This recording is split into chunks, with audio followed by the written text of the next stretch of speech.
Modest Lessons by Mr. A.K. Gospel.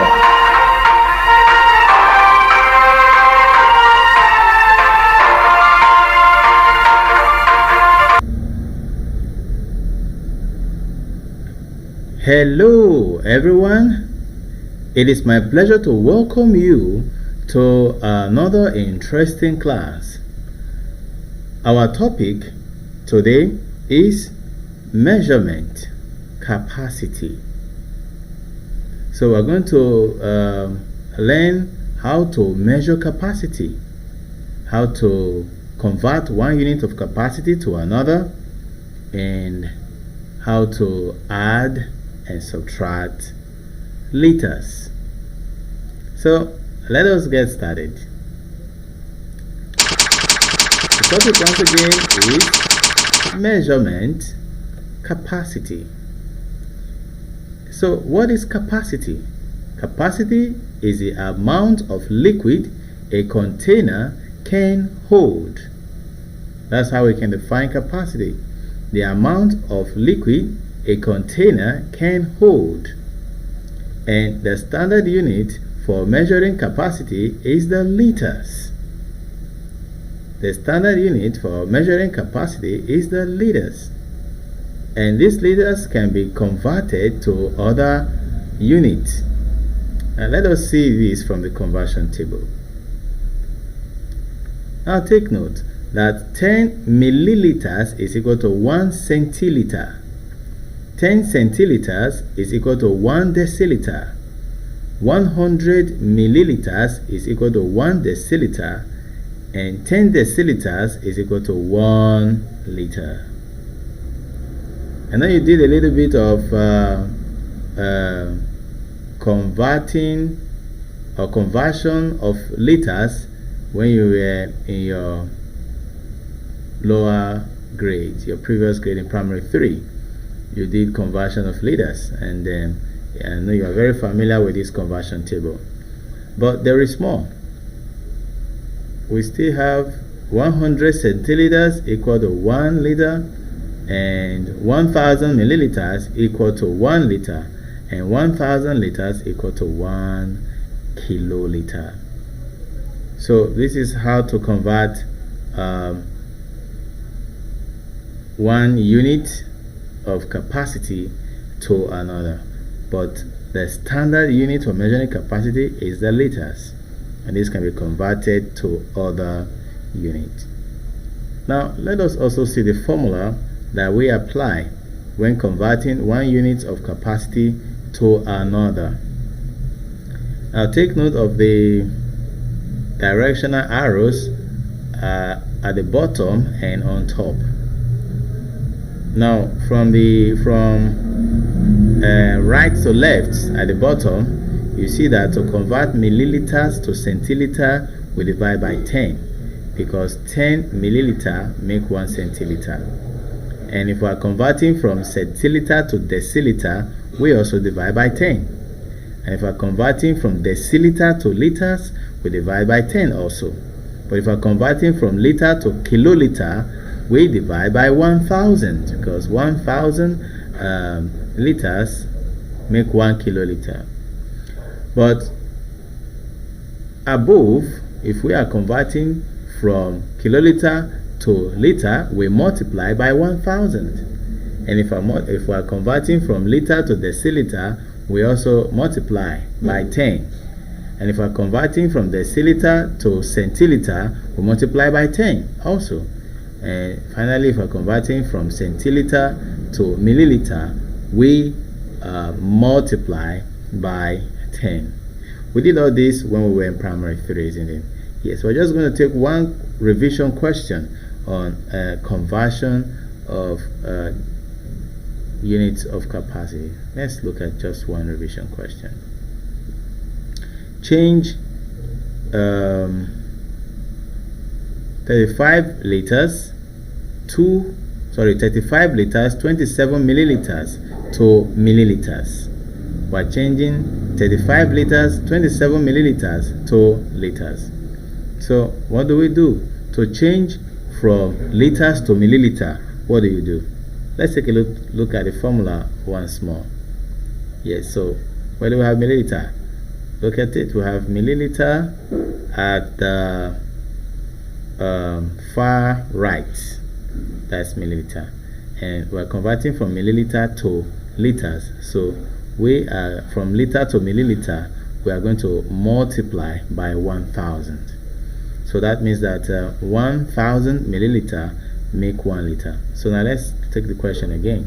Change 35 liters, 27 milliliters to milliliters. So we're simply going to multiply the 35 by 1000 and then we add 27.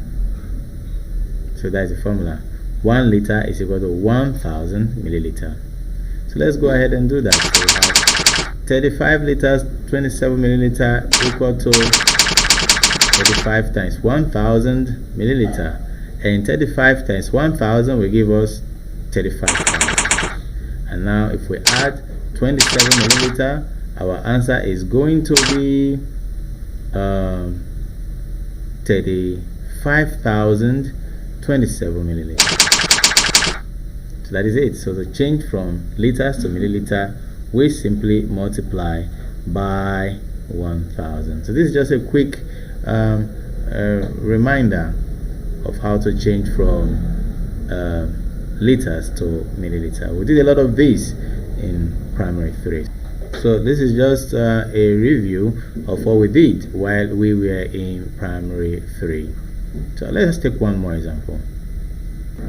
Change 3.5 liters to milliliters. Yes, 3.5 liters to milliliters. So using the same formula, 1 liter equals to 1000 milliliter. So to change 3.5 liters to milliliters, we simply multiply 3.5 by 1000. And 3.5 times 1000 will give us 3500. So 3.5 liters is equal to 3500 milliliters. And if we are going to change 3500 milliliters to liters and milliliter, our answer will be 3 liters 500 milliliter. So this is just a review of what we our previous knowledge while we were in primary 3 when we did conversion of liters. So now let's give attention to what problems on addition and subtraction of liters. So here's a quick question. A pail contains 18.5 liters of water. Another pail contains 29.8 liters of water. How much water do both pails contain? Yes, of course we know that this is an addition question, isn't it? Because we have 2 pails and we're asked to find how much water the 2 pails contain. So we're going to add the amount of water in the first pail to the amount of water in the second pail. So this is we're going to do this the same way we add decimals, addition of decimals. So that's the same knowledge we're going to apply here. So let's go ahead and solve this question. So we have 18.5 liters plus 29.8 liters. So let's add. Beginning from our right hand side, we have 5 plus 8, and 5 plus 8 is equal to 13. So we put on 3, and we're going to carry 1.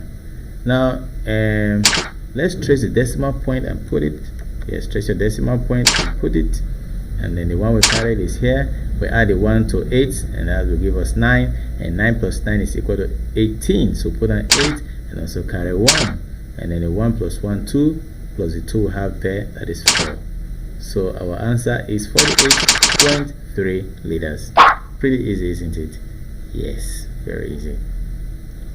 Okay, so we have another example. So both pails contain 48.3 liters of water. And let's take example 2. A tank contains 28.8 liters of oil, and Mr. Osula pours out 9.9 liters of oil from the tank. How much oil is left in the tank? Now, take note that this is a subtraction question. How do we know that?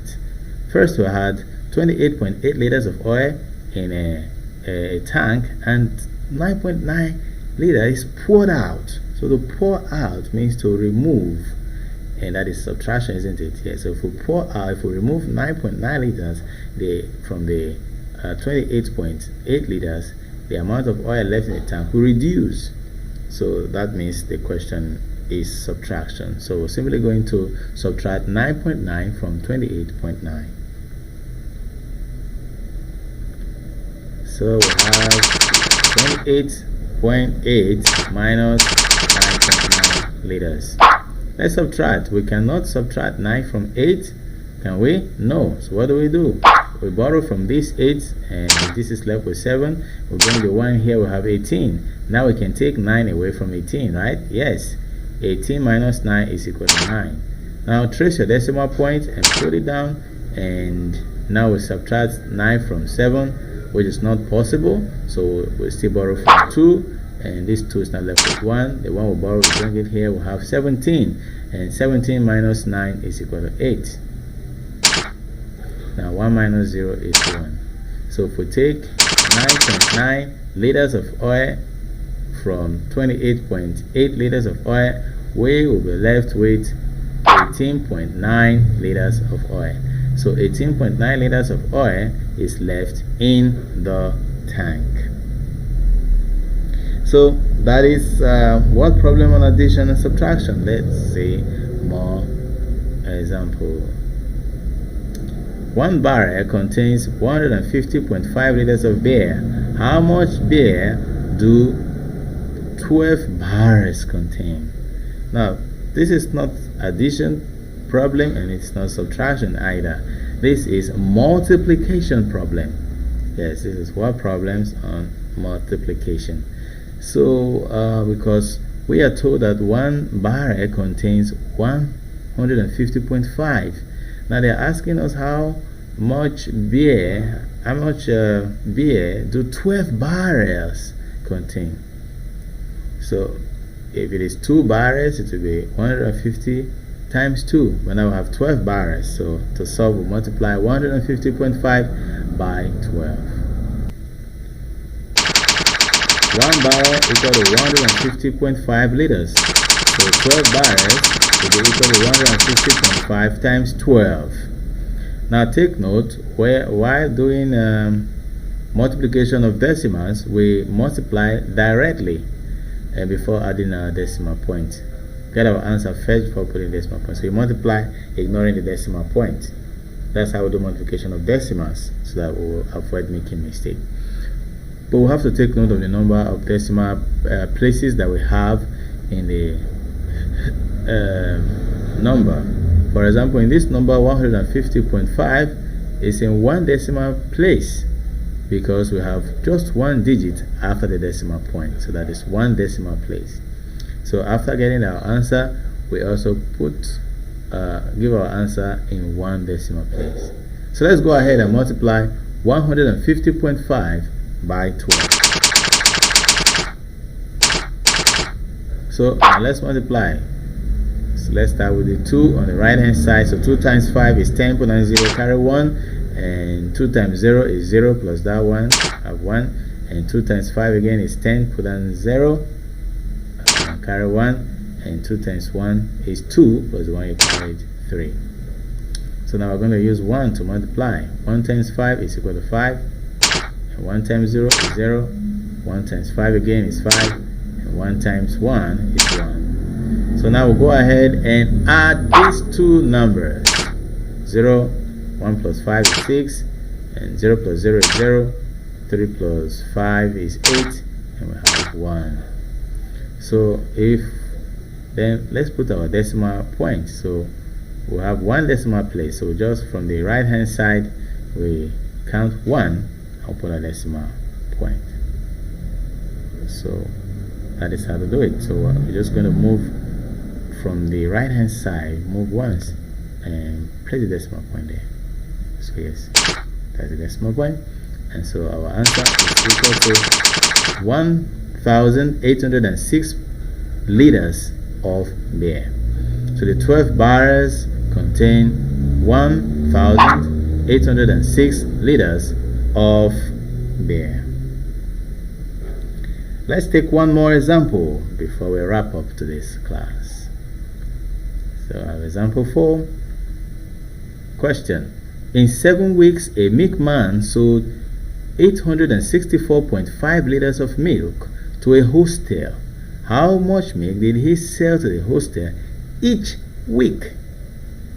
In 7 weeks, the man sold 864.5 liters of milk to a hostel in 7 weeks.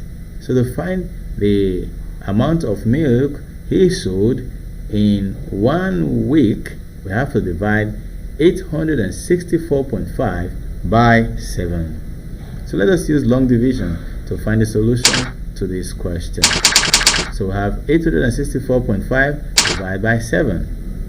Now let's go ahead and do that. 7 into 8 is 1, and 1 times 7 is 7. So subtract 7 from 8, we have 1.